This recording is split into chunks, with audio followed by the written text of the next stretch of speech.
กรมเทคนิคลาวโฮบได้มอบรถหุ้มเกาะจำนวน6คันให้กรมรถตั้งยานเกาะเป็นผู้คุ้มครองหนังสือพิมพ์กองทัพรายงานในวันที่2พฤษภาคมปี2025นี้ว่า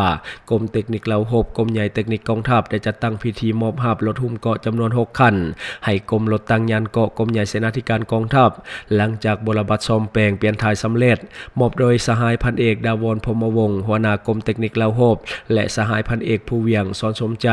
หัวหน้ากรมรถตั้งยานเกาะสหายพันตรีวิไลพรแสงคำยองห้องแผนกเทคนิครถตั้งยานเกาะผู้รับผิดชอบการบรบัตรซ่อมแปลงรถหุ้มเกาะขึ้นผ่านบทสรุปโดยย่อในการจัดตั้งปฏิบัติเวียกการบรบัตรซ่อมแปลงรถหุ้มเกาะในแต่ละระยะซึ่งมีข้อสะดวกและข้อยุ่งยากแตกต่างกันไปโดยความเอาใจใส่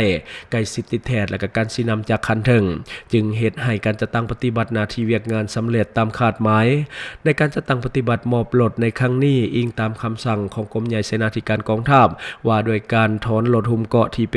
อยู่บรรดากรมกองบรรดากองบัญชาการทหารแขวงอิงตามการบรบัตรซ่อมแปลงเปลี่ยนถ่ายและแล่นทดสอบทดลองในระยะ100กิโลเมตรรถหุ้มเกาะจำนวน6คันใช้เวลาแล่นทดลอง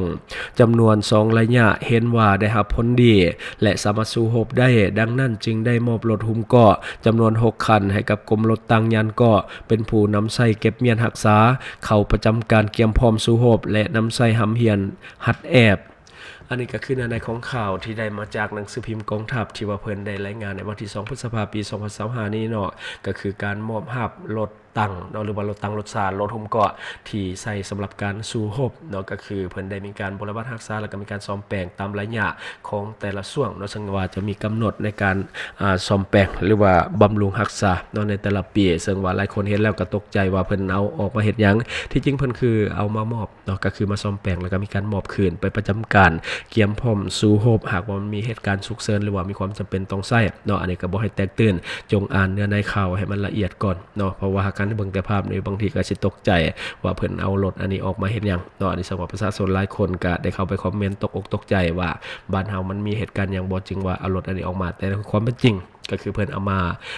เมนเทนแนนซ์เนาะก็คือแบบว่ามาซ่อมแปลงเนาะส่วนใดที่ว่าเพิ่นก็ซ่อมแปลงแล้วก็ส่งคืนเนาะกลับไป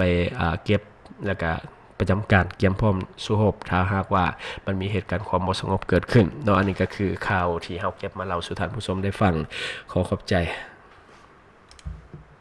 ดีพลัสผลิตภัณฑ์ปกป้องตับจากฤทธิ์แอลกอฮอล์และก็เชื้อโรคต่างๆที่มาจากอาหารดิบที่ว่าเรากินในชีวิตประจำวันซึ่งว่าตัวนี้มีการปรับสูตรให้มีความเข้มข้นกว่าปกติกว่าสินค้าที่มีตามท้องตลาดทั่วไปเพราะว่าถ้าบ่ปรับนี่จะบ่เข้ากับคนลาวเพราะว่าคนลาวนี่ดื่มเหล้ากันนักดื่มเบียร์กันนักแล้วก็ยังกินอาหารดิบตัวนี้ส่งผลเสียต่อตับอย่างแน่นอนหลายคนฮู้อยู่แก่ใจเนาะซึ่งว่าดีพลัสนี่จะเป็นอาหารเสริมที่เข้ากับยุคเข้ากับสมัยที่สุดแล้วตัวนี้บ่แม่นแบบแคปซูลแบบเก่าที่ว่าต้องกินเป็นเดือนๆตัวนี้ใช้เวลากินเพียงแต่5วันเนาะซึ่งว่าเป็นแบบซองส่งกินกับตัวนี้จะกินง่าย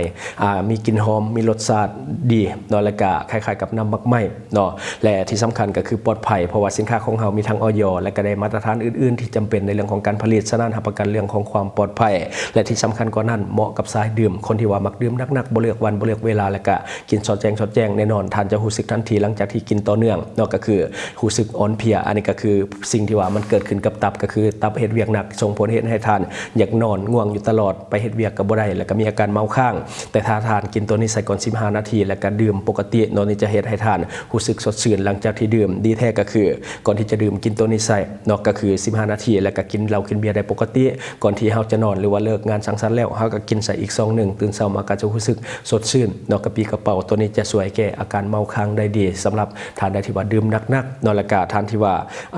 จะกินอาหารดิบก็ตัวนี้ก็ช่วยได้เช่นเดียวกันเนาะกินตัวนี้ก่อน15นาทีหลังจากนั้นกินอาหารได้ปกติตัวนี้จะไปกระตุ้นการเฮ็ดเวียกของตับให้ดีขึ้นไปหับมือเรื่องของฤทธิ์แอลกอฮอล์ไปต่อต้านเชื้อพยาธิต่างๆที่จะเข้าไปในตับของเฮาเนาะฉะนั้นทานได้ที่ว่ามีแผนที่จะกินหนักๆในปีใหม่นี้ก็อย่าลืมเอิ้นหาดีพลัสของพวกเฮาเพราะว่าตัวนี้ปกป้องตับไว้ก่อนดีกว่ามาปวดตับตำลังสำหรับวิธีการดื่มและก็วิธีการสั่งซื้อสามารถเข้าไปเบิ่งเพิ่มเติมที่แฟนเพจของเฮาก็คือ D+